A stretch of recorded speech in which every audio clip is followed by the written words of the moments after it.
Boa noite, pessoal. Vocês estão me ouvindo? Olá! Que alegria estar aqui com vocês. Tudo certo? Som, todo mundo me ouve, ok? Sim, boa noite. É um prazer enorme estar aqui com vocês. Ah, sim, que bom. Vocês estão me ouvindo e são participativos, porque É, na pandemia, a gente viveu esse momento de aula online e às vezes a gente ficava falando aqui sozinho, né? Ninguém respondia a gente.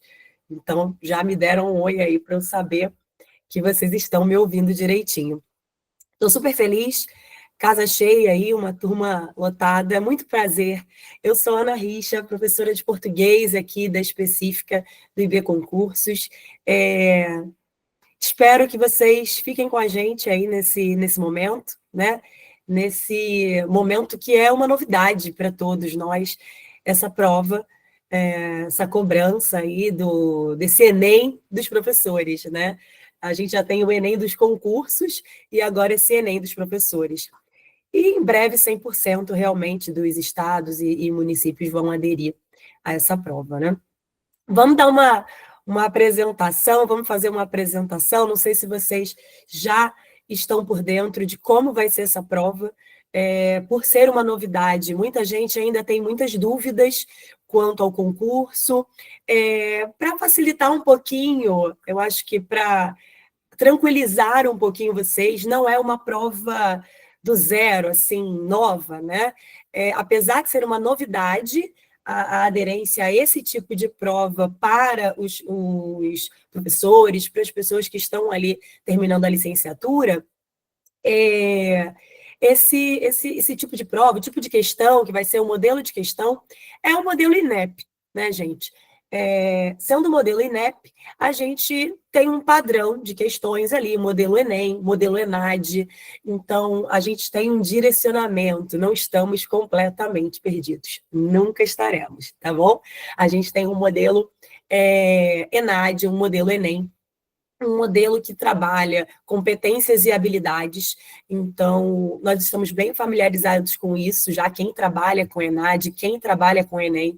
Eu trabalho com Enem há 19 anos, então estou bem familiarizada com o modelo de prova do INEP. Tá? Não sei se vocês viram aí que tem falou sobre a FGV. A FGV vai fazer a distribuição dessa prova, organização, distribuição, mas o modelo de prova, as questões vão ser elaboradas pelo INEP. Beleza?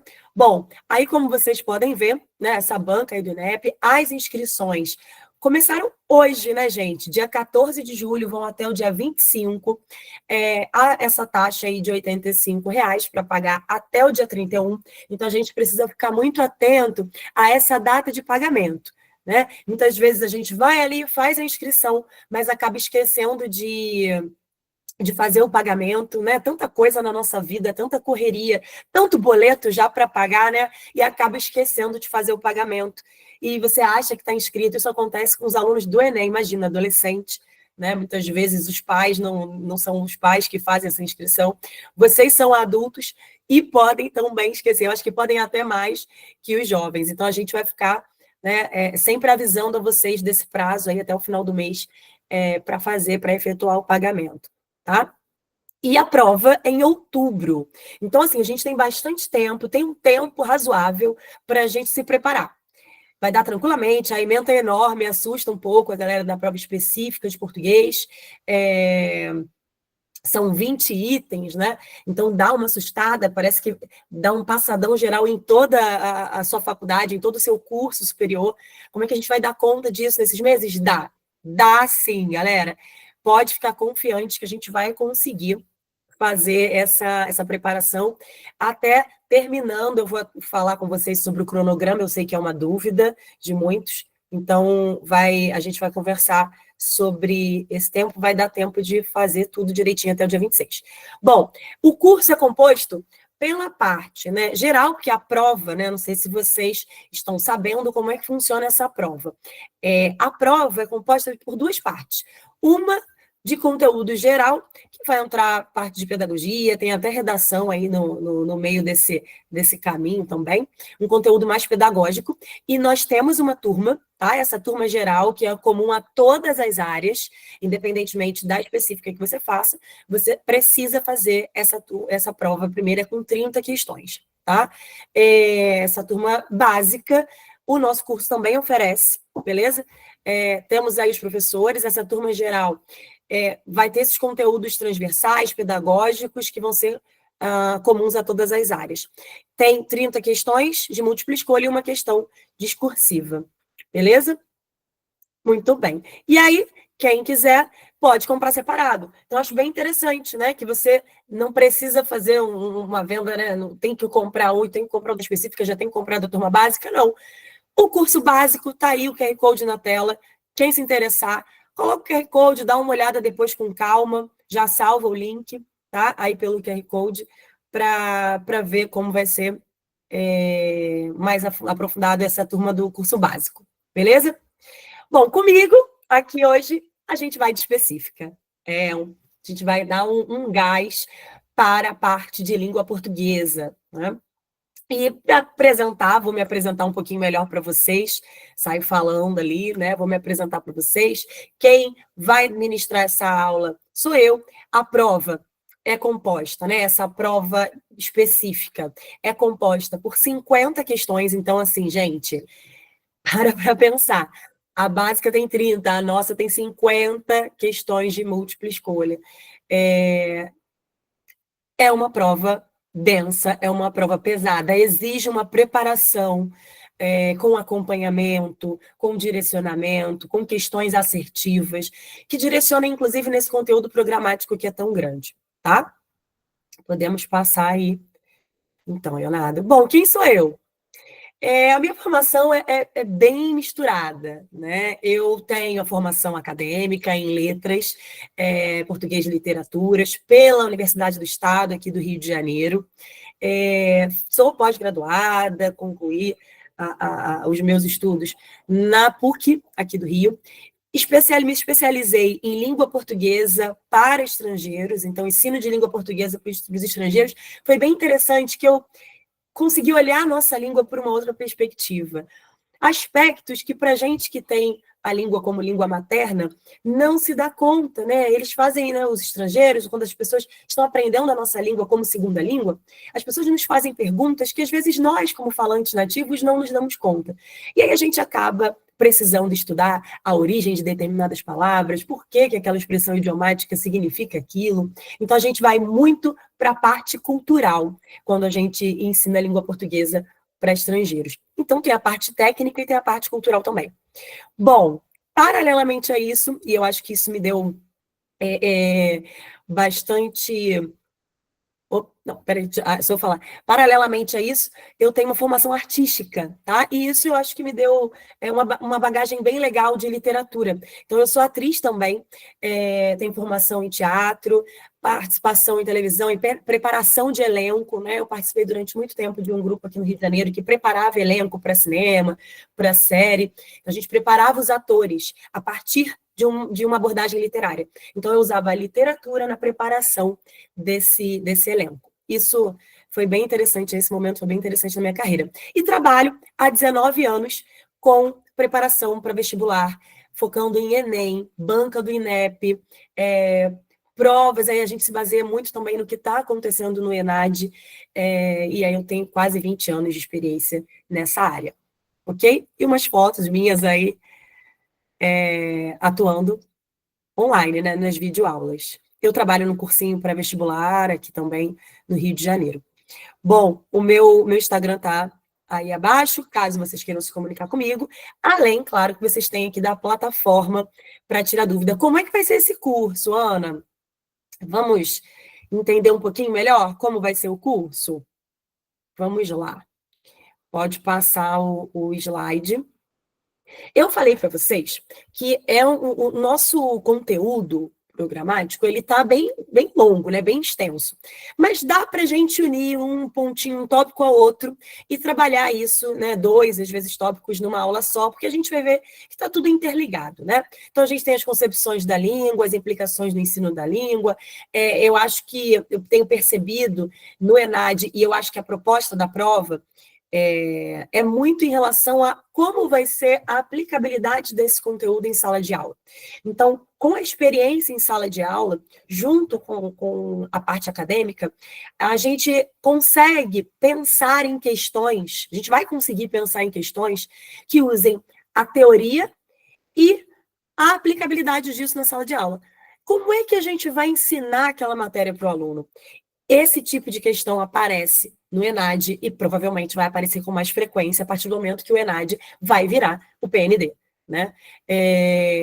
Então, entender essas implicações no ensino, tá? Os níveis de análise da língua, então, esses aspectos culturais, níveis de linguagem, linguagem culta, coloquial, formal, informal, tá? Falar sobre toda a nossa formação cultural, não só a formação nessa língua portuguesa que vem de Portugal, mas todas as outras interferências culturais que nós tivemos, né? Análise de discurso, tipos de texto. O Enem gosta muito, o INEP no Enem trabalha muito essa tipologia textual, gêneros discursivos, o que vai implicar também nas funções da linguagem, tá?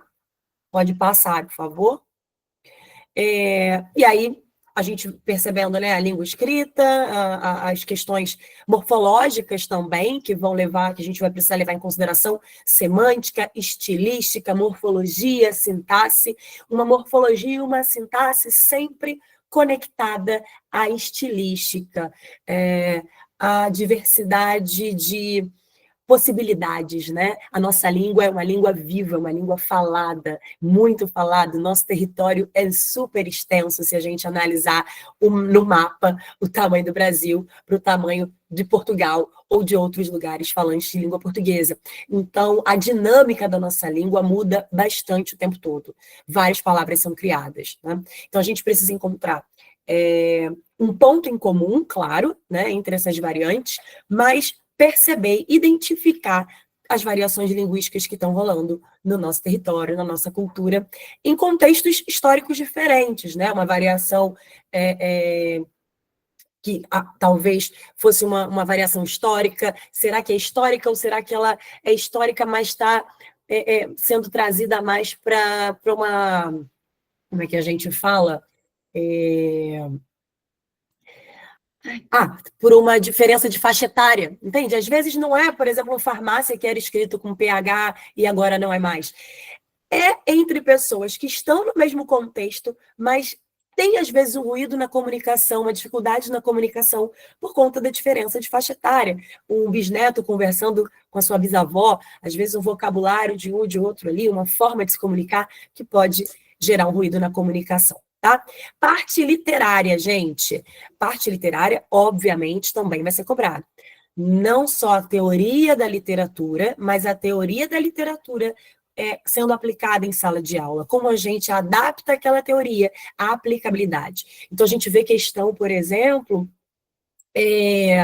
de você precisar indicar ali qual seria uma atitude coerente para que o aluno desenvolva determinada habilidade linguística, né? Então, sei lá, fazer passeios culturais, que atividade?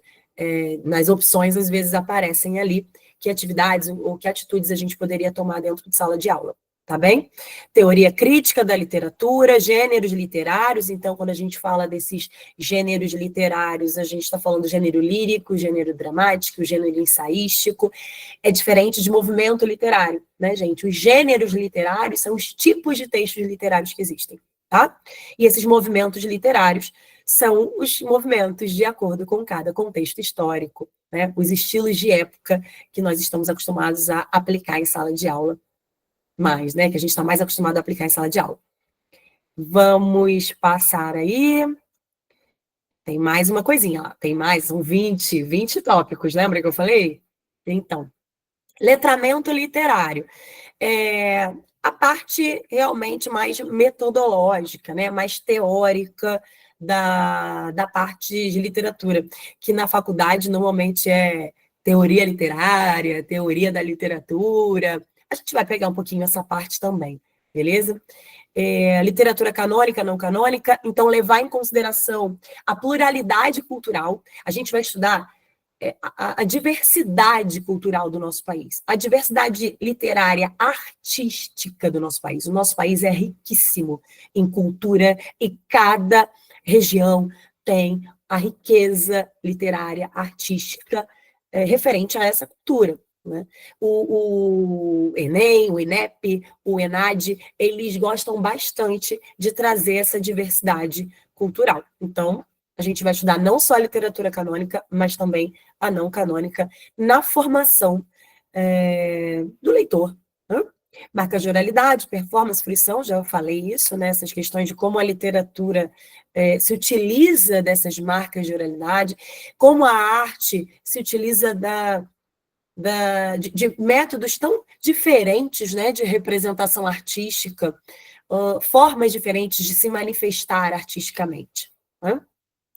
Interrelações da língua e da literatura com outras semioses. Então, a literatura dialoga, ela cria relações intertextuais com que aspectos dentro do nosso cotidiano, em que momentos do nosso cotidiano, em que aspectos da nossa vida, música, arte, literatura, cotidiano, como o cotidiano interage com a literatura, a arte imita a vida imita a arte, a literatura é uma arte mimética, né? Afinal, de mímica, de imitação da realidade. E a parte de interpretação de texto, né? A gente sabe que uma grande dificuldade hoje dos formandos, não só no ensino médio, mas infelizmente também no ensino superior, a não percepção, né? A dificuldade de interpretação, interpretativa mesmo. Como nós somos alunos específicos de português, a gente está levando em consideração que, eu estou levando em consideração que eu estou falando com um público que tem essa habilidade cognitiva de argumentação, de interpretabilidade. Então, a gente vai se aprofundar um pouquinho nos processos argumentativos, né? E na formação crítica, numa leitura crítica, na percepção dos métodos argumentativos, na construção dessa leitura crítica. Então, a gente não só tem que ler e entender, perceber e interpretar o texto, mas a gente é especialista na língua. Então, a gente tem que dar conta de como foi a construção daquele raciocínio, quais foram as estratégias argumentativas usadas. Super importante. Tá bem, gente? Tá fluindo aí? O que vocês quiserem complementar, vocês podem falar, tá? Mandar aí no chat. eu respondo de boa, tá? Tá fluindo. Tá? Assustaram com esse conteúdo aí de 20 tópicos? Fiquem tranquilos, tá? Dá conta de tudo, a gente dá conta de tudo. Ana, como vão ser as nossas aulas? Organização da aula, como é que vai ser essa dinâmica da aula? Eu vou ajudar, inclusive, na apresentação desse conteúdo, mas ajudar, inclusive, na prática docente mesmo. Muitos exemplos, muitas situações concretas, casos concretos que eu vou trazer aqui, vocês vão poder usar na sala de aula também, nas aulas de vocês.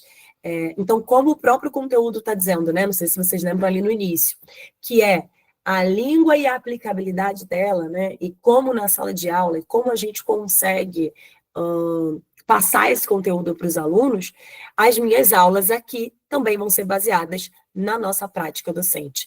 Exemplos, músicas de intertextualidade, então vamos trazer exemplo de poemas, músicas que a gente poderia usar na sala de aula, que podem cair no texto como relações, textos que a gente pode usar na nossa aula para falar sobre variação linguística, por exemplo, dentro da nossa literatura contemporânea, da literatura canônica, beleza? Então, a gente vai conseguir dar conta disso. Exemplos práticos, né, da aplicabilidade do conteúdo, então a gente sempre vai trazer questões nas nossas aulas. Tem um material extra, beleza, gente? Eu disponibilizo para vocês um material extra com mais questões, além das que foram abordadas durante a aula. E também um negócio bem legal que eu acho muito importante, na minha aula não abro mão, que é o material de apoio. Que material de apoio é esse? Eu trago fonte bibliográfica, porque eu acho que é super importante para a gente, para vocês que estão se formando, para a galera que já é professor e vai fazer essa prova, precisa dar uma atualizada.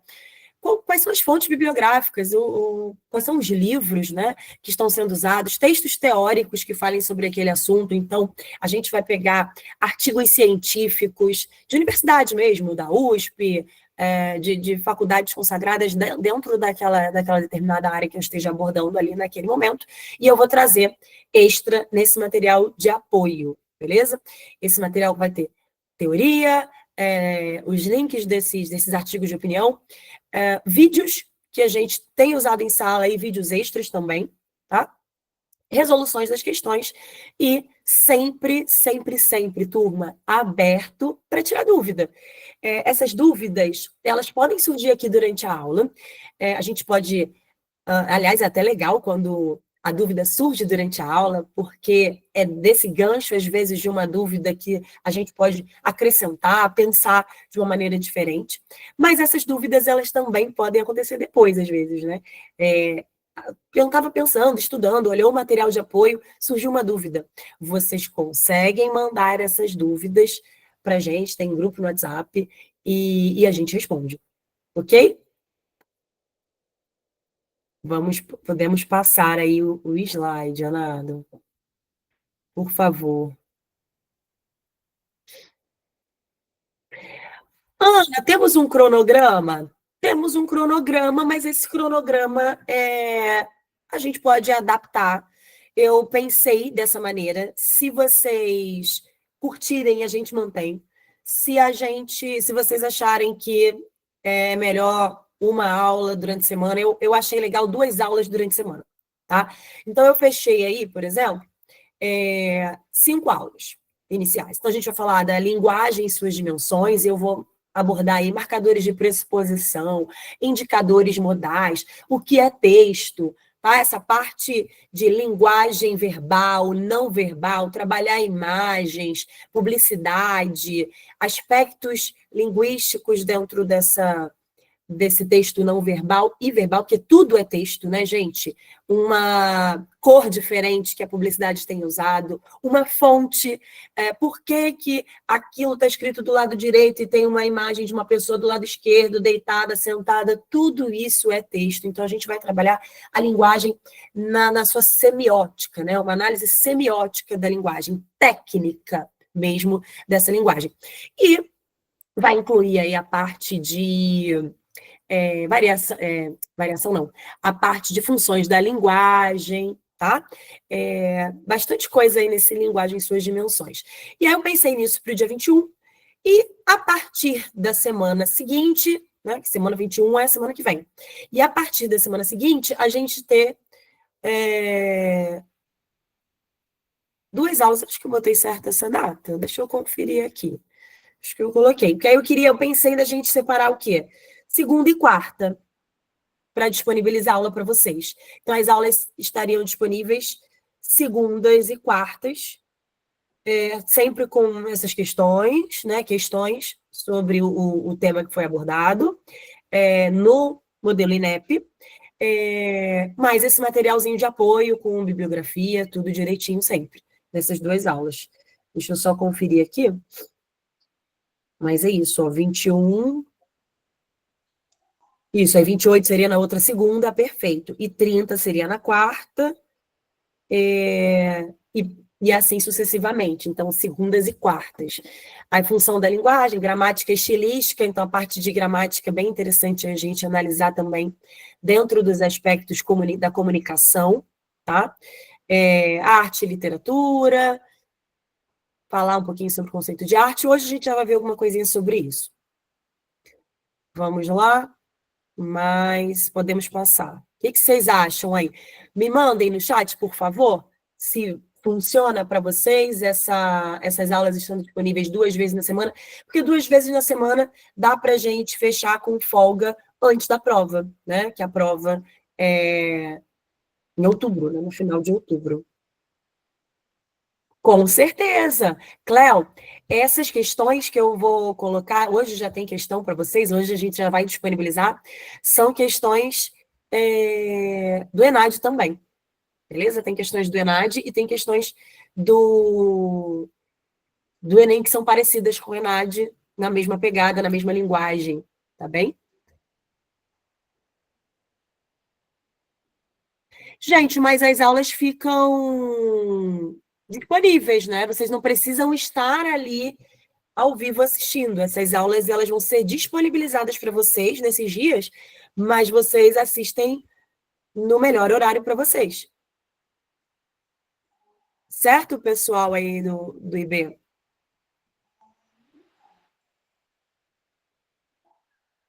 Ok? É isso, tá? São videoaulas. O pacote vai funcionar com as videoaulas, vocês enviando dúvidas, mais o caderno de questões, mais o grupo oficial, materialzinho sempre atualizado, esse material extra que eu vou enviar também, simulados, beleza? Simulados, e a nossa revisão final, que aí vai ser uma aula ao vivo também, igual essa, para vocês tirarem as dúvidas, beleza? Caso vocês tenham mais dúvidas sobre a parte técnica, é melhor vocês entrarem em contato com a central de vendas do IB, tá? Tem um número aí na tela para vocês, e a gente fica aqui com a parte específica, para eu tentar mostrar aqui para vocês um pouco como é que vai ser o nosso curso, beleza? Aí o QR Code também. QR Code, né? O povo chique fala QR Code. Fala QR Code, beleza? Tá aí na tela para vocês, para vocês verificarem. Gente, esse curso é super importante, assim, esse concurso é super importante, e eu tô achando muito legal nós temos pioneiros nisso, e ver tanta gente, aí 71 pessoas, né, online, porque daqui a pouco todo mundo vai aderir, né, o Brasil todo vai aderir, a gente já tem um percentual grande no nosso país de estados e municípios, e daqui a pouco, para fazer concurso mesmo nos estados e nos municípios, você vai precisar ter esse ENAD. Nós estamos passando aí na tela para vocês os aprovados, né? O curso é um curso sério, tem não só online, mas tem a estrutura física também dele. Quem se interessar, quem quiser assistir fisicamente, o online é legal que a gente consegue assistir de casa, a gente consegue atingir o Brasil inteiro, ajudar na preparação de pessoas no Brasil inteiro. Para algumas pessoas é mais cômodo, mas o curso existe fisicamente também, beleza? É só. Cadê o QR Code? Vamos jogar de novo esse QR Code? Joga lá mais uma vezinha esse QR Code para o pessoal se animar e fazer a inscrição. É muito legal. Isso que eu estava falando é o seguinte: o que eu acho legal? A galera já está à frente do seu tempo, né? Tem muita gente que nem sabe que daqui a pouco os concursos, né? Vários concursos já estão obrigando a pessoa a ter participado dessa prova. Então, a gente está à frente do nosso tempo. Nós estamos pioneiros nisso, vamos dizer, vanguardistas. Nós somos vanguardistas aí na PND. Beleza? Vamos direcionar aqui para a específica. Deixa eu ver aqui. Vai ficar comigo agora a parte de material. Deixa eu compartilhar aqui a minha tela com vocês. Já posso, pessoal? Galera do IB, posso compartilhar aqui tela?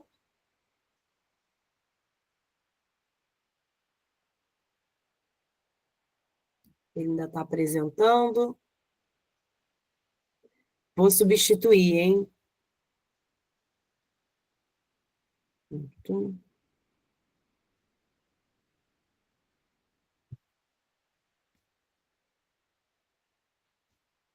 Muito bem. Compartilhando a tela com vocês. Foi.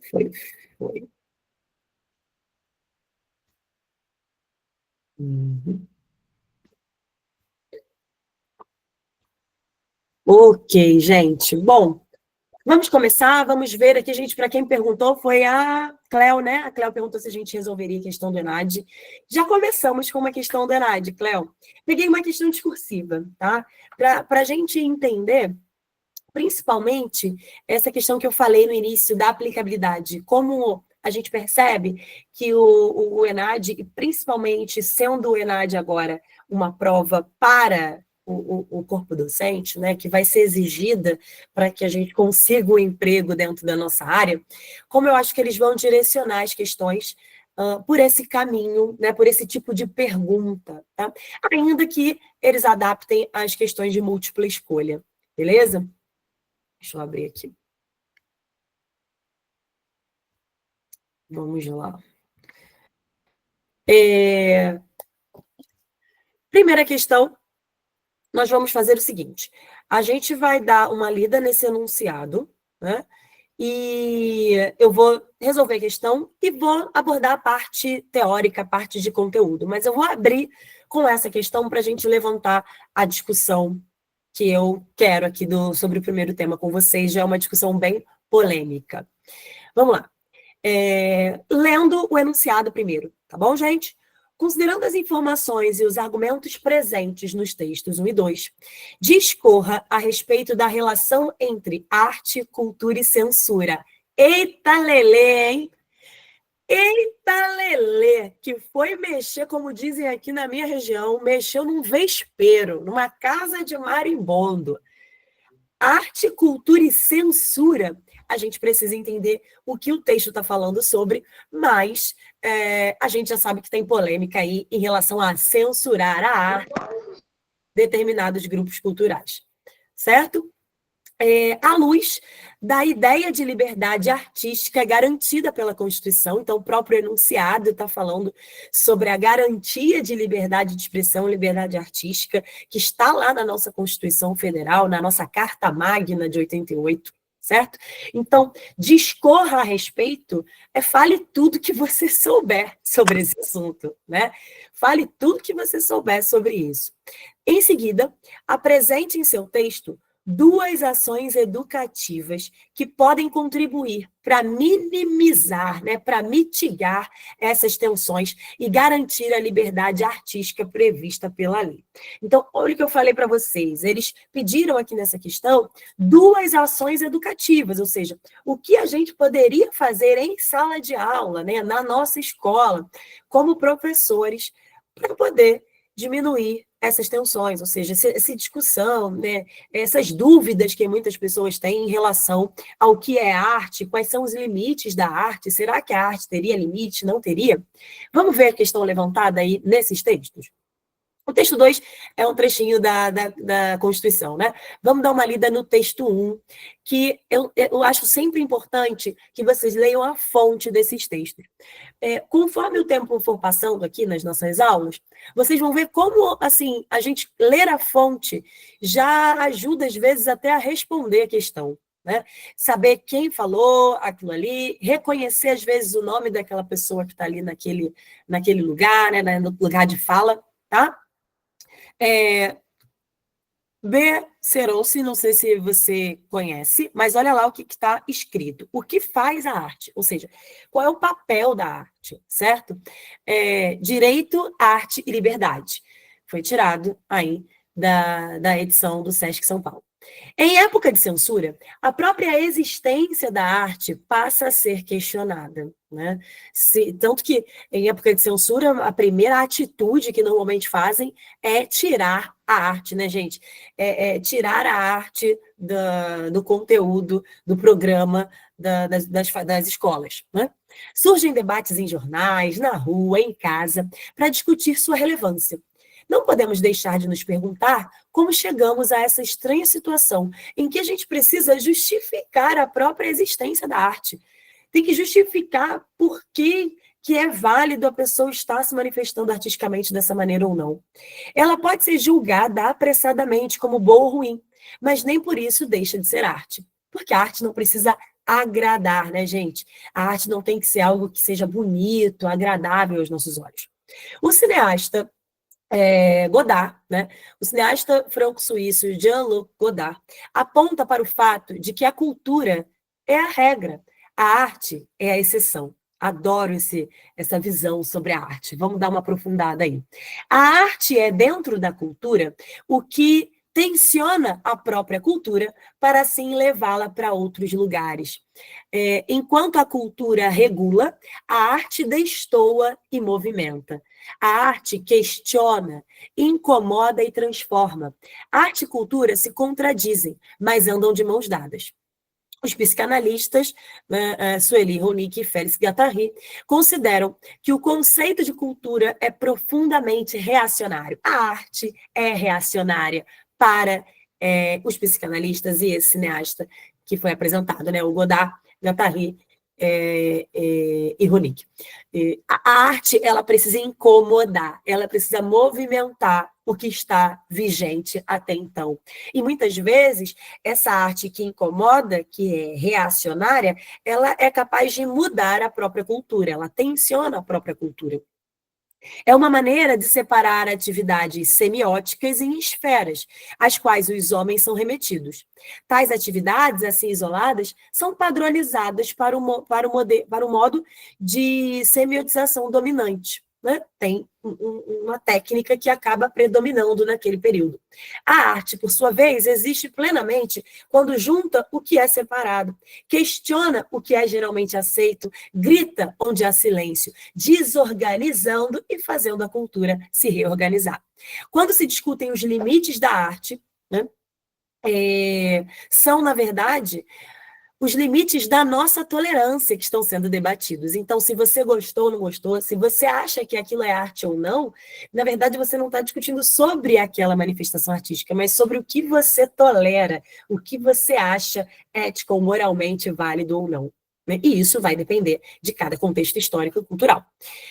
No texto 2, traz o artigo 5º dos direitos e deveres individuais e coletivos, falando que todos são iguais perante a lei, sem distinção de qualquer natureza, garantindo aos brasileiros e aos estrangeiros residentes no Brasil a inviolabilidade do direito à vida, à liberdade, né, à igualdade, à segurança, à propriedade, nos termos seguintes. É livre a expressão da atividade artística, intelectual, científica e de comunicação, independentemente de censura ou licença. E assim, a gente questiona normalmente, né? o que seria arte ou não. Quando ele pede aqui, deixa eu voltar um minutinho, quando ele pede para a gente discorrer a respeito da relação entre arte, cultura e censura, e já mostrou para a gente o artigo da Constituição, e ele quer que a gente leve isso em consideração, a gente vai, obviamente, negar qualquer tipo de censura, né? E mostrar, talvez, por que as pessoas tenham tantos questionamentos, né? Eu botei aí para vocês, gente, de fundo, não sei se está dando para vocês enxergarem direitinho, o fundo é uma obra do Jean-Paul Basquiat, né? Do Jean-Paul Basquiat, que se chama Pollo Frito. E é uma obra de arte que, a princípio, para quem não tem contato com arte, ou quem tem um contato com uma manifestação artística mimética, prazerosa, agradável, apolínea, possa incomodar, né, a quem não tem o contato com a linguagem artística. E aí, para vocês terem uma noção, essa obra de arte aí, do fundo, foi vendida por 25 milhões de dólares.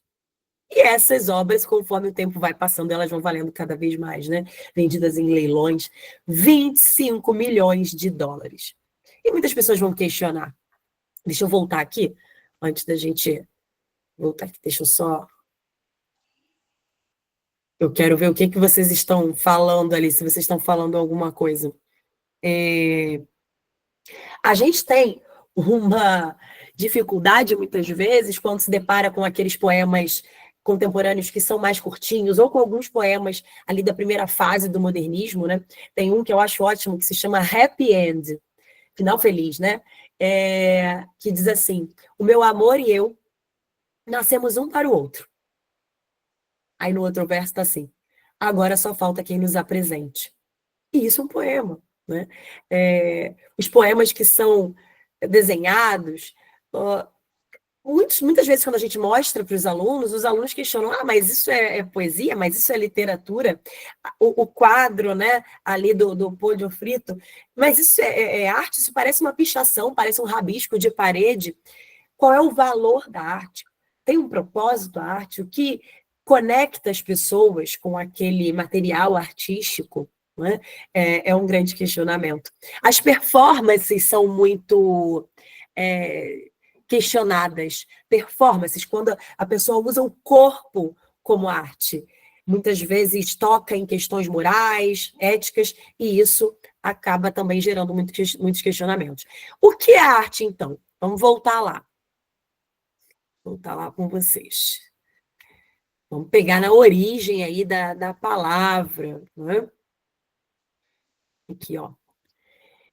Arte é uma técnica, né? É uma habilidade. Artes vem desse radical ars, grego, que indica técnica, habilidade. É quando a gente consegue concretizar, materializar, vamos dizer assim, um ideal estético de beleza e harmonia. Vocês viram que eu botei beleza? Está sublinhado aí, porque esse padrão de beleza não necessariamente ele precisa ser aquilo que é considerado o belo, né? E harmônico. Mas quando a gente pega na origem lá da arte grega, tinha esse ideal estético de beleza e harmonia. Atualmente, a arte se mistura com tecnologia, há vários questionamentos sobre a tecnologia da informação e da comunicação, as IAs interferindo nas produções artísticas, né?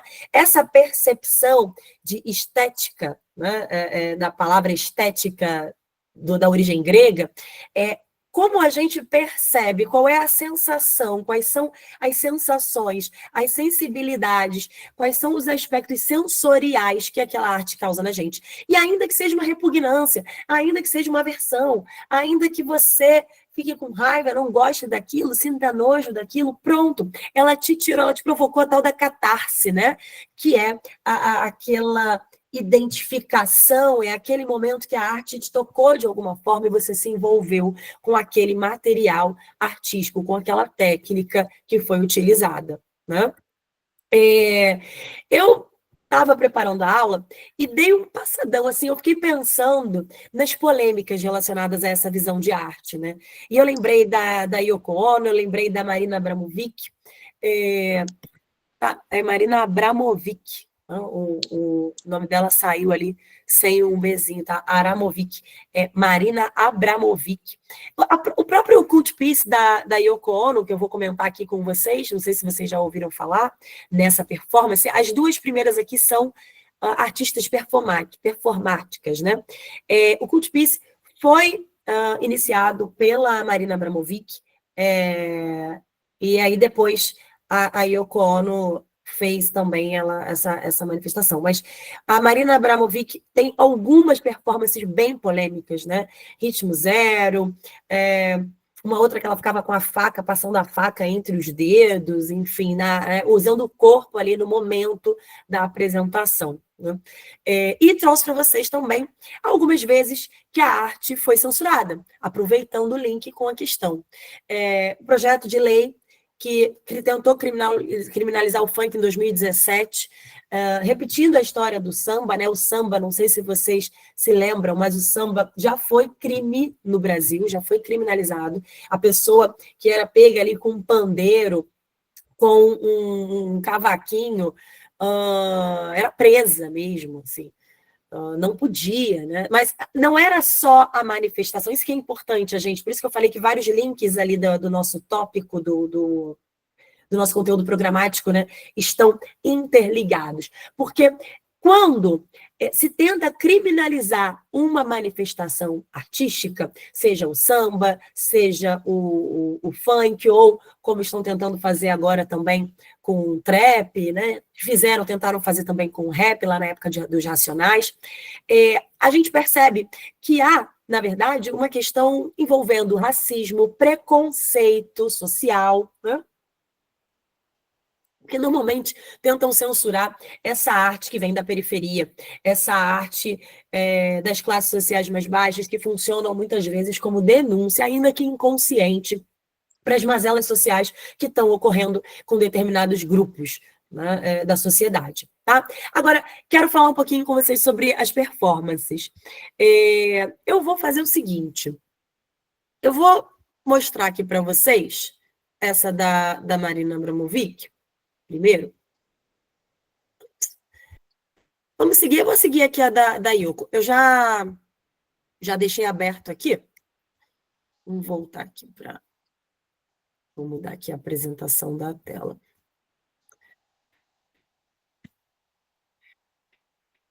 O vídeo está em preto e branco, mas eu acho que dá para a gente ver direitinho. Vocês conseguem ver, gente? Tá tudo... Tá fluindo? Tá ótimo. Então, deixa eu fechar aqui. Deixa eu ver se a gente consegue o som. Eu vou deixar rolar e vou comentar. Lembrando que performance é o artista usando o seu próprio corpo e o momento, o instante, fala por si só. É uma arte que não acontece duas vezes, né? Aquela apresentação, nenhuma apresentação, que seja de teatro, de performance, ela é igual, apesar da pessoa tentar repetir. Mas a performance é menor ainda a probabilidade de ser igual, porque a pessoa se disponibilizar seu corpo ali, para que o público reaja de acordo com a catarse, com as emoções dele diante daquela possibilidade. Então, a Yoko Ono se colocou num lugar em que as pessoas poderiam cortar as peças dela, cortar pedacinhos de peças de roupa dela. Ela ficava ali parada, inerte, e a arte acontecia de acordo com as intenções desse espectador, né? Olha aqui, vou deixar um trechinho rolando.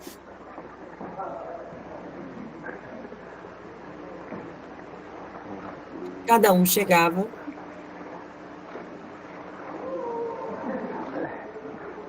e usava, e fazia um corte, né?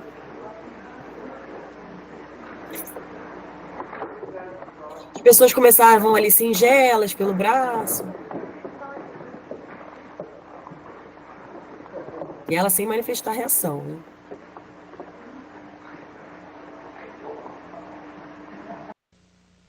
pular. Ok? Singelo. Até que chegou o momento que rasgaram a roupa dela inteira, tá, gente? Foram.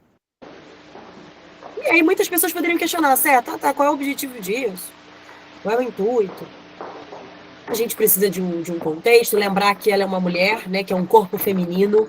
Isso é muito importante, a gente pegar essa intersexualidade, né? O corpo feminino sendo manuseado, manipulado, o corpo feminino sendo despido.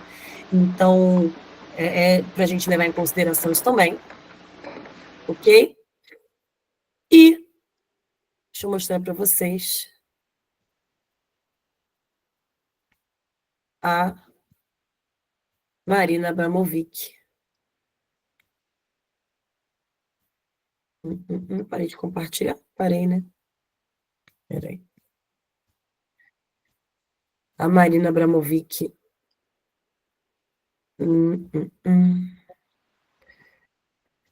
Deixa eu ver aqui.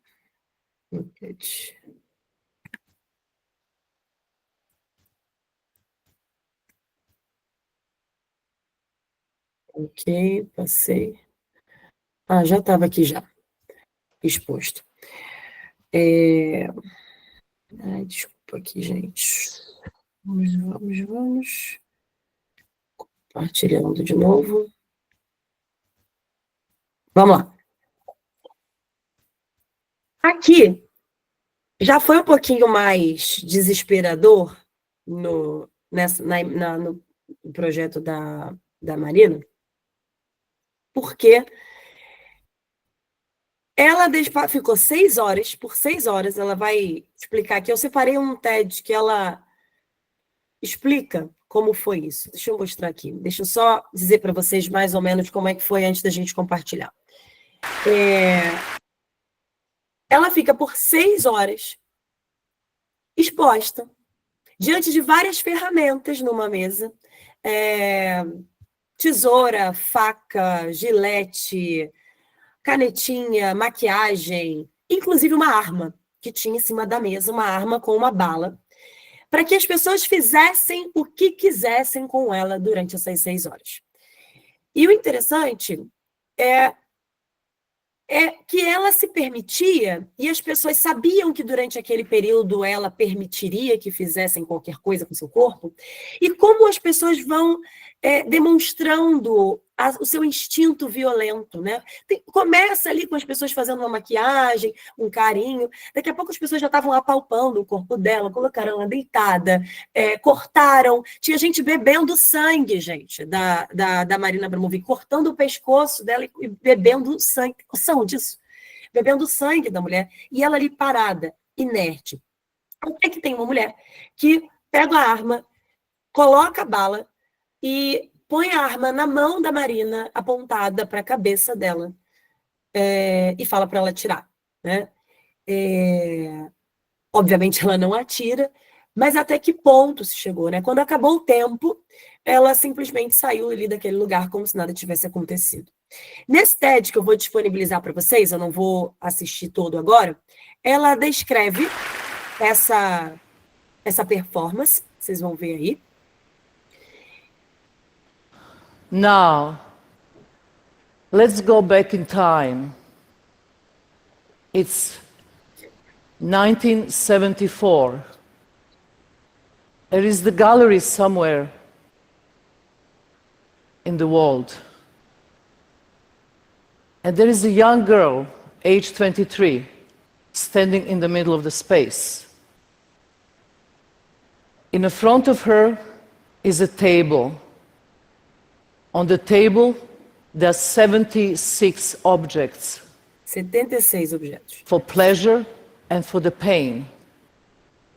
Some of objects are a glass of water, a coat, a shoe, a rose, but also the knife, the razor blade, the hammer, and the pistol with one bullet. There is instructions which says, I'm an object, you can use everything on the table on me, I'm taking all responsibility, even killing me. And the time is 6 hours. Uau, né, gente? Uau! Ela ficaria ali, parada, esperando essa reação das pessoas. Ela fala sobre a dificuldade, aconselho vocês a depois assistirem o texto todo, mas eu quero parar aqui. Eu vou dar um pulinho para ela falar sobre a performance, porque isso cai na prova, tá? Performance. Vamos lá. Eu acho que muitos de vocês talvez estejam se perguntando, a partir desse momento, qual é o intuito dessas performances. E a gente vai voltar lá para a questão, vamos voltar lá para a ideia da arte, do papel da arte, tá bem? Vamos lá. Welcome to the performance world. First of all, let's explain what is the performance. So many artists, so many different explanations, but my explanation of performance is very simple. Performance is mental and physical construction that performer make in a specific time in the space in the front of audience, and then energy dialogue happen. The audience and the performer make the piece together. And the difference between performance and theater is huge. In the theater, the knife is not the knife, and the blood is just ketchup. In the performance, the blood is the material, and the razor blade or knife is the tool. It's all about being there in the real time, and you can't rehearse performance because you can't do many of these times things twice, ever. Gente, isso é puro conteúdo teórico, né? O que ela está trazendo para a gente é um puro conteúdo teórico da diferença entre as linguagens artísticas. E a performance, mais do que o teatro, é a que causa mais polêmica normalmente. Música e performance, atualmente, são as manifestações artísticas que mais são censuradas, beleza? Porque elas são mais difíceis da gente entender ou captar a mensagem, ou talvez perceber, né? Porque não é entender, né? Não é racionalizar, senão perde sentido da arte, mas de perceber, sentir. Lembra que eu falei sobre arte, a questão da estética e a questão da sensibilidade? Tem gente que acha que tem que ser agradável, que tem que ter sempre uma sensação boa. E foi o que ela falou. Traz sensação de dor, mas trouxe sensações de prazer, mas também traz sensações de agonia, de dor. Tanto para quem está assistindo a pessoa que está fazendo ali, que está praticando, quanto aquela pessoa se percebendo, né, tendo prazer em provocar a dor no outro. Então, esse é o papel da performance, é trabalhar no campo do emocional e não do racional. E quando a gente tem uma sociedade, respondendo a questão ali, quando a gente tem uma sociedade que fica pautada apenas no racional e não no sentir, não está acostumada com o sentir, a se sensibilizar, não vai entender esse tipo de arte que não é agradável. Então, o que a gente deve fazer como escola, como corpo docente? Se familiarizar, levar essas pessoas, levar os alunos a museus, a se familiarizarem com essa linguagem artística, a produzirem, a colocarem as suas manifestações, a manifestarem emocionalmente as suas questões, trazerem participação, trabalhos, né, envolvendo manifestações artísticas de acordo com o campo emocional daquele aluno. Isso em sala de aula, trazendo exposição para a escola, abrindo para as famílias. Isso poderia servir de resposta para a questão. Abrindo não só para os alunos, mas para toda a comunidade escolar. Então, expor os trabalhos, as manifestações artísticas desses alunos para a família, para a vizinhança, para que toda a comunidade escolar passe a interagir com esse tipo de linguagem, né? Só mais um pouquinho aqui para finalizar a fala dela nessa apresentação. Which is very important, the performance is, you know, all the human beings are always afraid for very simple things. We are afraid of suffering, we are afraid of pain, we are afraid of mortality.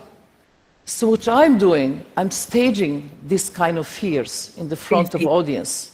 I'm using your energy. And with this energy, I can go and push my body as far as I can. And then I liberate myself from these fears. E assim eu me liberto desses medos. E assim a gente passa, né, a ter uma sociedade, aqueles que estão familiarizados com esse tipo de linguagem, a uma sociedade que se liberta desses medos, que encara esses medos, que percebe quais são os medos, que percebe o que ela tem de pior ou de melhor dentro dela mesma, né, dentro de si mesmo, e consegue viver de uma maneira mais consciente. Então é o puro suco da filosofia, né, gente? O puro suco da sociologia e da filosofia. Mas a sociedade não está preparada para isso aí, não, né? E trazendo a questão do projeto de lei, como eu falei para vocês, eu disponibilizei esse link também. Em 2017, quase que o funk virou crime também, né? Manifestação de funk, baile funk. E aí eu vou ler esse iniciozinho aqui com vocês da matéria, que eu achei bem interessante, fazendo a comparação com o samba. O sambista João da Baiana tinha problemas com a polícia quando andava com seu pandeiro pelas ruas do Rio de Janeiro. No início do século XX, ele foi preso várias vezes com um instrumento musical na mão. Na época, sambista era sinônimo de criminoso. E aí a gente para pensar. Hoje em dia, no Rio de Janeiro especificamente, a gente tem um sambódromo. Hoje em dia o samba é uma das marcas culturais do Brasil. Hoje em dia a gente tem as escolas de samba. E há um tempo atrás, não é tanto tempo historicamente falando assim, era crime e sambistas eram presos, né? Então, esses conceitos de o que é uma arte valiosa, canônica, marginalizada, eles variam de acordo com o tempo, isso também é pura teoria, e normalmente estão associados à cultura da periferia. Tranquilo, gente? Tá fluindo? Eu vou continuar aqui, tá? Vou continuar aí um pouquinho da nossa aula mais. Beleza? Tá fluindo bem? Podemos? Vamos lá, então. Vamos voltar lá para o slide.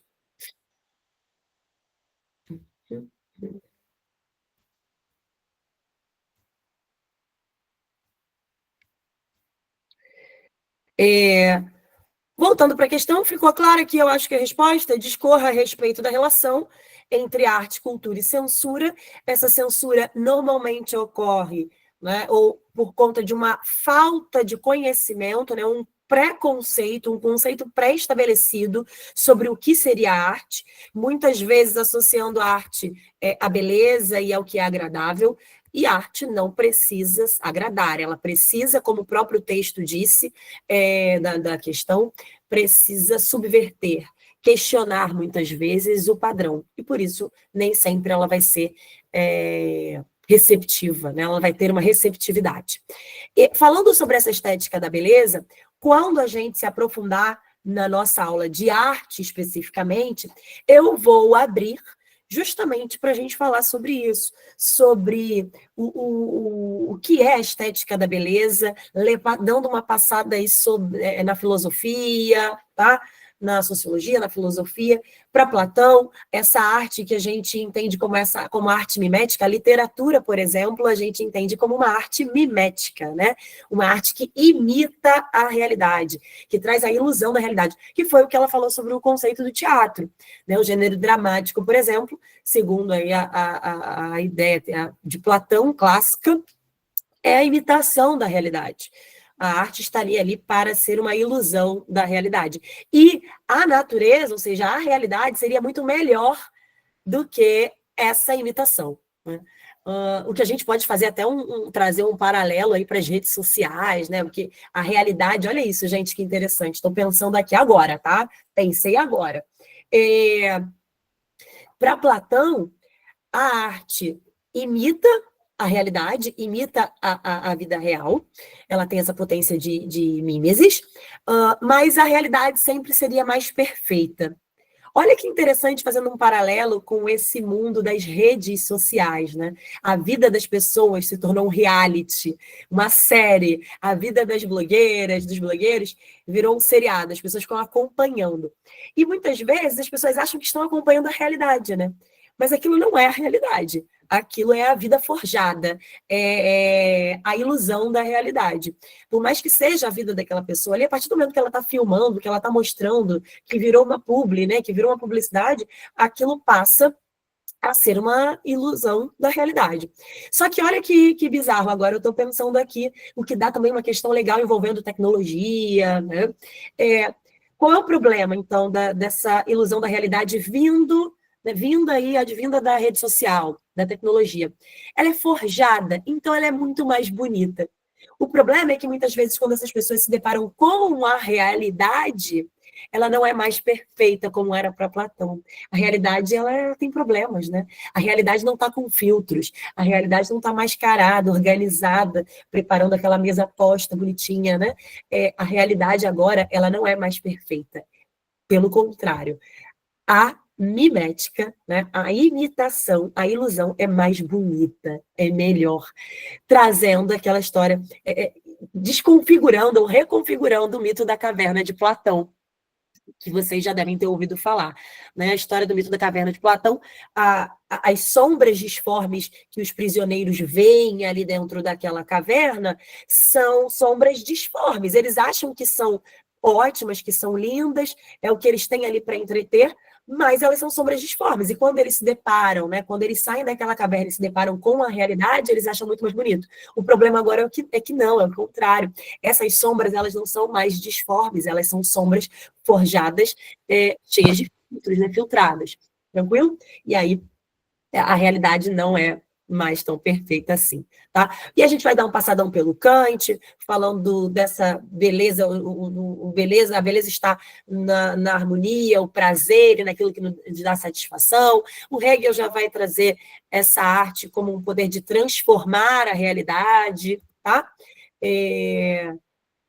E a realidade ela é caótica, né? E a arte ela é organizada, a gente consegue... É tipo uma mentira. A mentira normalmente tem mais detalhe do que a verdade, né? A pessoa, quando está mentindo, quando ela está trazendo a ilusão ou a arte, a estética artística, normalmente ela dá mais detalhe, ela é mais organizada, ela é racional. A vida está predisposta ao acaso. Então, às vezes, o louco, a loucura, o mais irracional pode acontecer. Você vai contar a verdade e ninguém acredita. Já reparou? Que às vezes a gente conta a verdade e ninguém acredita, mas uma mentira bem contada, todo mundo acha legal.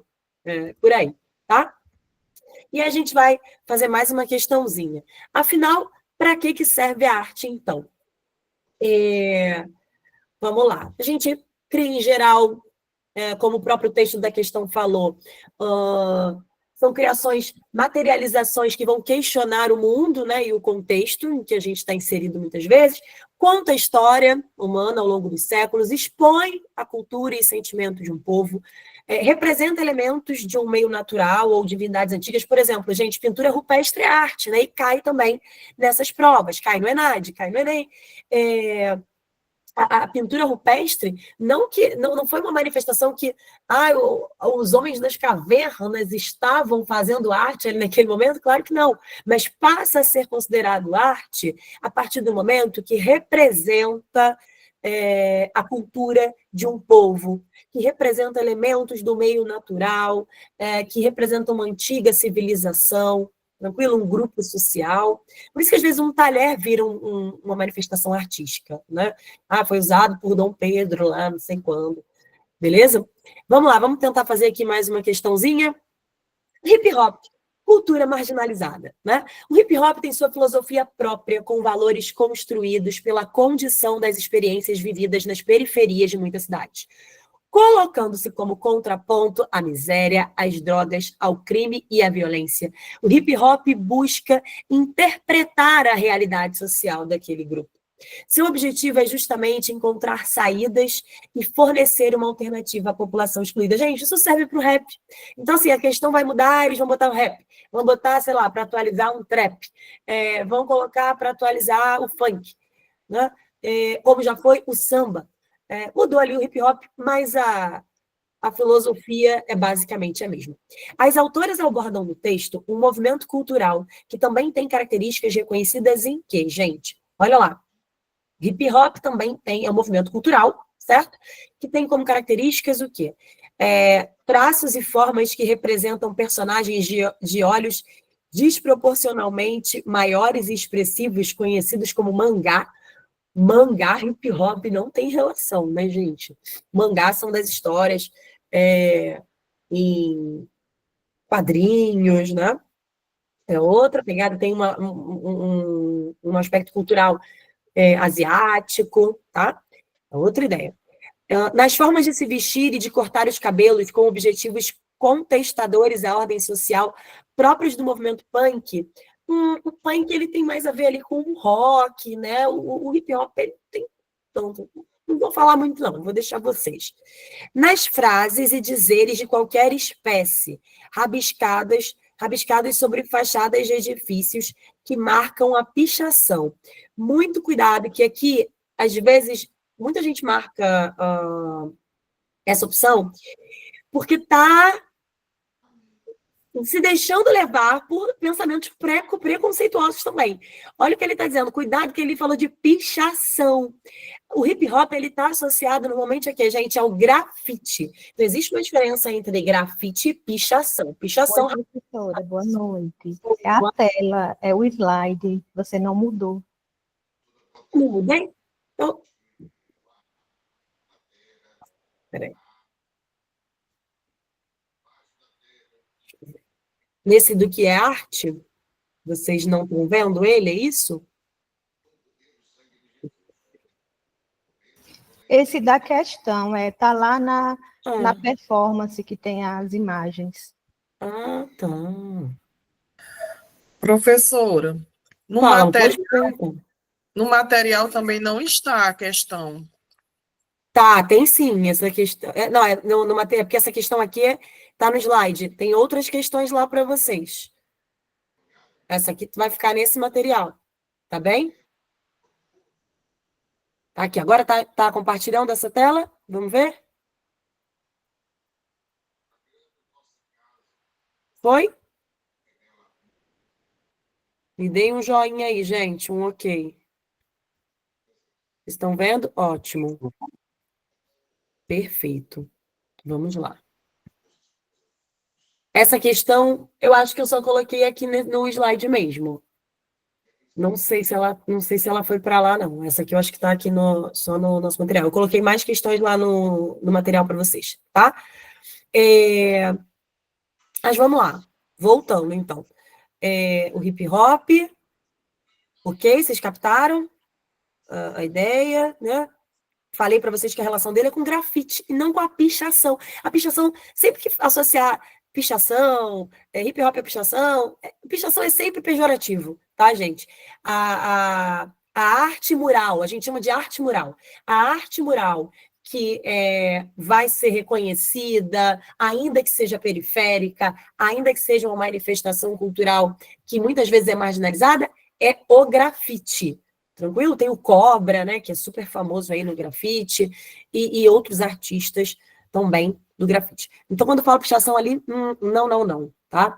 Nos movimentos, então, leves e sincronizados com os pés que deslocam o dançarino, denominado moonwalk, deu uma coisa... Esse aí é oh, gente, como é que é o... Lá... Oh, meu pai, esqueci o nome. É Michael Jackson! Michael Jackson é pop, gente. Michael Jackson é do pop, não era do pop, não é do hip hop. Bom, sobrou para a gente a letra E. Vamos ver o que aconteceu aí na letra E, se é ela mesma. Tudo indica que sim.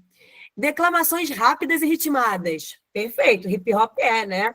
Tem a disputa ainda de rap, de hip hop, é rápido, ritmado, com alturas aproximadas, mais ou menos tendo o mesmo ritmo, né? Características também do rap. Perfeito, associou o hip hop ao rap. Beleza? Moonwalk eu adorei, gente, porque foi lá no... Não tem nada a ver, né? Moonwalk é aquele passinho para trás que o Michael Jackson fazia, né? Tranquilo? Dúvidas? Vamos Essa seguir. questão, Fala, amor. essa questão, no momento que você começou a apresentar o slide, você já tinha lido antes, porque mesmo que você tivesse falado, não teria como nós termos acompanhado, já que não estava sendo apresentado. Ah, eu li, eu estava lendo, mas não tinha no slide, era isso que não estava aparecendo? A partir do entendeu, acredito. Então ficou os itens anteriores e o próprio comando da questão, sem, aqui na minha visão, sem conexão, já que não estava sendo exposto, sabe? Não sei se os colegas conseguiram compreender bem, mas quanto a isso eu posso. Não, claro, pode falar, porque não estava aparecendo, né? O texto, eu estava falando ali e eu achei que o texto estivesse aparecendo, mas não estava. Ele fala na questão sobre o hip hop ter uma filosofia própria com valores construídos pela condição das experiências vividas nas periferias. Então, eu falei antes com vocês sobre o funk, sobre o samba, né? Falei com vocês sobre o rap, sobre o trap, que agora também tem um projeto de lei para criminalizar, e o hip hop ele está nesse campo, né, das experiências periféricas das cidades, certo? Eu não estou ouvindo, tem alguém falando aí comigo? Ok. Tá? Foi? Aí ele diz assim: colocando-se como um contraponto à miséria, às drogas e ao crime e à violência, o hip hop busca interpretar essa realidade social. E muitas vezes ele vai trazer isso como temática, né? A miséria, a droga, o crime e a violência, porque essa é a realidade que essa pessoa está vivendo. É muito difícil a pessoa estar vivendo numa realidade de miséria, de droga, de crime, de violência e falar sobre o pôr do sol no entardecer em Iracema, sobre o Pão de Açúcar, né, o Corcovado aqui no Rio de Janeiro. Se a pessoa está vivendo ali, como fazia muitas vezes Vinícius de Moraes, Tom Jobim, artistas incríveis, mas eles falavam sobre a realidade que os cercava, né? Enquanto a galera que está ali no hip hop, no funk, no rap, no trap, no samba, como nasce da periferia também na sua origem, vai trazer essa realidade social como uma forma de interpretar essa realidade. Tranquilo? Seu objetivo... Isso. E o objetivo é justamente encontrar saídas e fornecer uma alternativa a essa população. Então, essas opções que nós lemos, elas trouxeram referências que não se associavam ao hip hop, né? A primeira falando ali do mangá, o mangá não tem relação cultural com o hip hop. A segunda falou do movimento punk, ou seja, mais relacionado ao rock, né? A letra C falou ali sobre a pichação, muita gente iria na letra C, mas lembre-se de que apareceu pichação, gente, é pejorativo, não é legal, não é o que a gente vai marcar. Agora, associar o grafite, sim. A arte mural é o grafite, a pichação é o rabisco, ok? O Moonwalk, que é do Michael Jackson ali, do pop, e aí a letra E, mais aconselhada, já que fala das declamações rápidas e ritmadas. Beleza?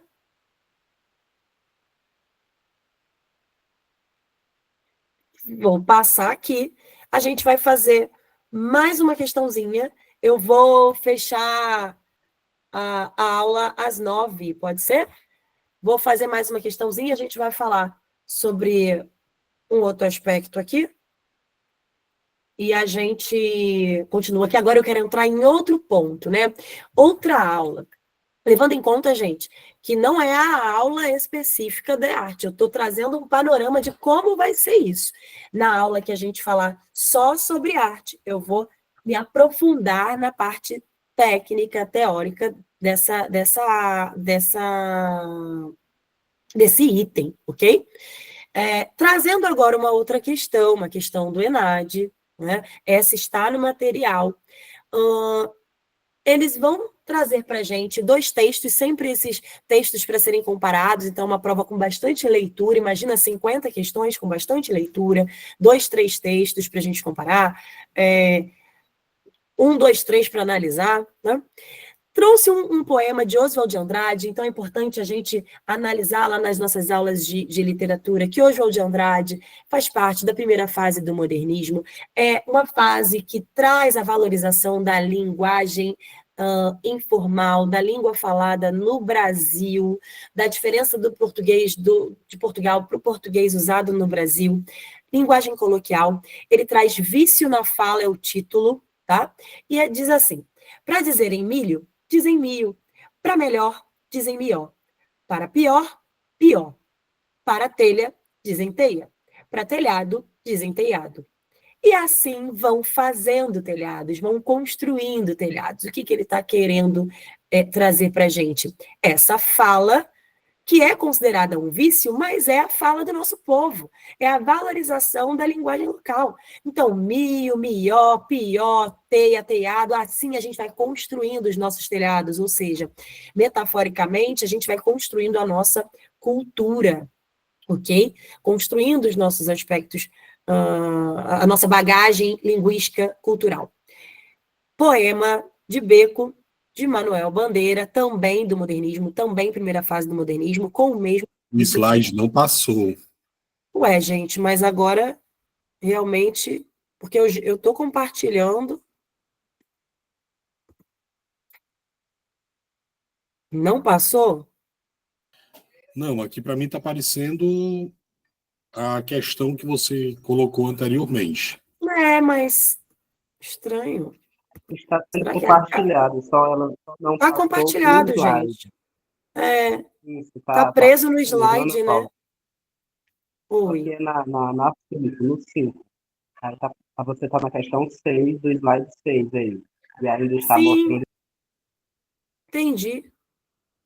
Mas é porque eu estou lá no compartilhando a janela, compartilhando o slide, estava lá compartilhado. Tirei e vou botar de novo, tá bom, gente? Vamos lá. Eu tô acostumada a dar aula com o Meet, porque realmente agora aqui eu não sei o que aconteceu. Vamos ver aqui. Deixa eu ver se agora... Eu estou compartilhando, eu não quero. Eu quero passar o slide, eu quero que ele vá, né? Não é para ficar parando. Foi lá? Vamos ver agora. Eu vou fazer um teste aqui de passar a página e vocês vão me dizer. Eu vou voltar e vou passar, vocês vão me dizer se foi. Deixa eu ver. Que era para ir normalmente, né? Voltou para o anterior? Não. Então, Está cada no vez que slide eu passo o slide, agora está na questão 12 ainda, né? Sim. 7. Não sei o que aconteceu, não. Mas, enfim, a gente vai, eu vou e volto. Agora eu já sei qual é o problema, eu consigo resolver, dar o meu jeito aqui. Vocês estão vendo, então, agora, questão 12, tá lá o poema que eu falei, Vício na Fala, do Oswald de Andrade. E no texto 2, do Manuel Bandeira, que é um autor do modernismo também, né? Tá lá dizendo o seguinte, poema de Beco. Que importa a paisagem, a glória, a Bahia, a linha do horizonte? O que vejo é o beco. Primeiro que a gente já tem uma linguagem, gente, Manuel Bandeira, poeta, né? Numa linguagem que, olha a estrutura desse texto, parece poesia, gente? Não parece poesia, né? Parece uma linguagem narrativa. Então, a gente já começa a perceber aí várias matérias dentro dessa questão. A gente vê variação linguística, a gente vê domínio de tipologia textual, de gênero literário, porque nesse texto 2 eu estou vendo que é um poeta, é um poema, mas está com travessão, uma pergunta, uma narrativa, um narrador com discurso direto, ou seja, típicos de um texto narrativo, dentro de um texto lírico. Então, há o que a gente chama de hibridismo de gênero literário aí também, tá? Vamos lá. A partir da leitura dos textos acima, avalie as afirmações a seguir. No texto 1, traços da oralidade foram adotados não apenas como recursos estilísticos. O que é estilístico? Diferente, para trazer uma diferença. E o recurso estilístico é todo e qualquer recurso que a língua oferece para causar determinado efeito de sentido. E se o efeito de sentido é valorizar a linguagem local, trazer essa marca de oralidade é uma forma, é um recurso estilístico para gerar o efeito de sentido desejado. Até aqui, tudo bem. Então, é não só usado como recurso estilístico, mas também como um instrumento de legitimação de variedades linguísticas do Brasil.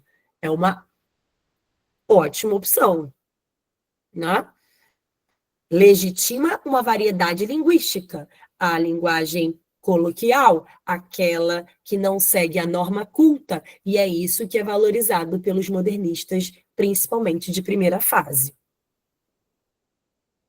No texto 2, a simplicidade da linguagem e o desequilíbrio métrico dos dois versos consubstanciam a própria perspectiva do sujeito poético. Então, nesse texto 2, a linguagem simples, né, uma linguagem típica de um texto narrativo, com um vocabulário que a gente chama de termo apoético, que não é comum ser encontrado, né? Beco não é uma palavra comum da gente encontrar nos poemas clássicos, né? Desequilíbrio métrico, ou seja, é um poema, mas não está seguindo métrica, pelo contrário, parece uma linguagem narrativa.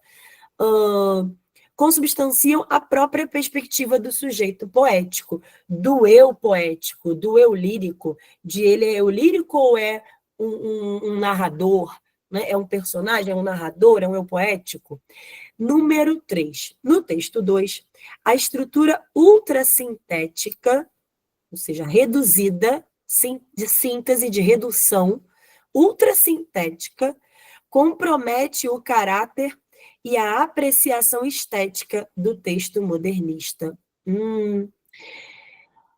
A gente vai desconfiar dessas opções que falam de comprometer a apreciação estética do texto, ou seja, por ele ter feito um poema com características do gênero narrativo, será que eu diminuiria esse tipo de arte? Será que eu desconsideraria? Será que eu comprometeria a apreciação desse texto? A partir do momento que ele quebra com o padrão, com a tradição do que é fazer uma poesia? Não, né, gente? A gente não vai desvalorizar uma estética que rompe com o padrão, até porque esse é o papel da arte, como a gente viu no início da aula, né? Romper com padrões. Então, o que é correto se afirmar aí, olha, a primeira é válida, né?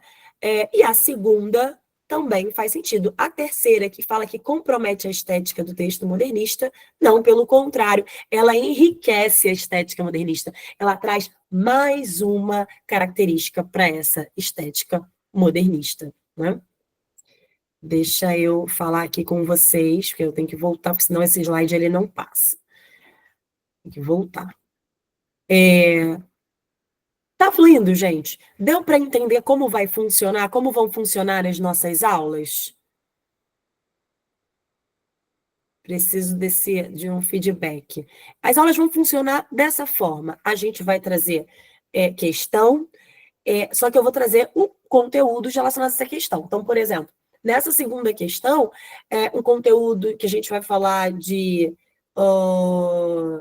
variações linguísticas, a gente vai trazer material, slides com conteúdo sobre variação linguística, a gente vai falar sobre questões envolvendo arte, modernismo, como o modernismo se utilizou das variações linguísticas para enriquecer estilisticamente o texto deles. Então, a gente vai trabalhar com conteúdo e questão, beleza? Eu trouxe questões para vocês entenderem qual é o perfil da prova e como a gente vai trabalhar, ok? Nesse meu material aqui, de slide, a gente tem conteúdo, eu vou disponibilizar para vocês, dentro ele tem aquela parte ali de arte, então esse material vai ser disponibilizado para vocês em PDF, tá? O conteúdo do slide. Tranquilo? Bom, gente, aí vocês me digam se vocês querem que mude alguma coisa, quer mais questão. Acho que a questão eu vou fazer assim, eu prefiro fazer a questão na sala, assim, na aula. Eu acho mais dinâmico, a gente conteúdo e questão, ver a aplicação do conteúdo na questão. Ok? Tudo bem? Bom, ficamos por aqui. Muito, muito Resolução obrigada. dessas questões, professora. Fala, querido. A resolução dessas questões que foi disponibilizado. Sim. Essa resolução está no material extra que vocês vão receber. Já devem ter recebido, eu acho. Ou vai chegar aí para vocês, tá? Vai ficar disponível um material com essas questões e mais. Tem 10 questões que eu disponibilizei para vocês, relacionadas a esse conteúdo que a gente viu agora. Beleza? Esse conteúdo de arte, de variação linguística. Então, tem 10 questões disponíveis, com gabarito, tudo direitinho, beleza?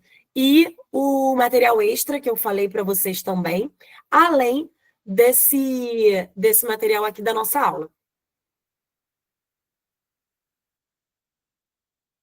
Ok? Um prazer, gente. Um prazer imenso estar aqui com vocês. Espero que a gente compartilhe muitas questões ainda juntos. Até a próxima. Beleza? Um beijo. Obrigada. Tchau, tchau.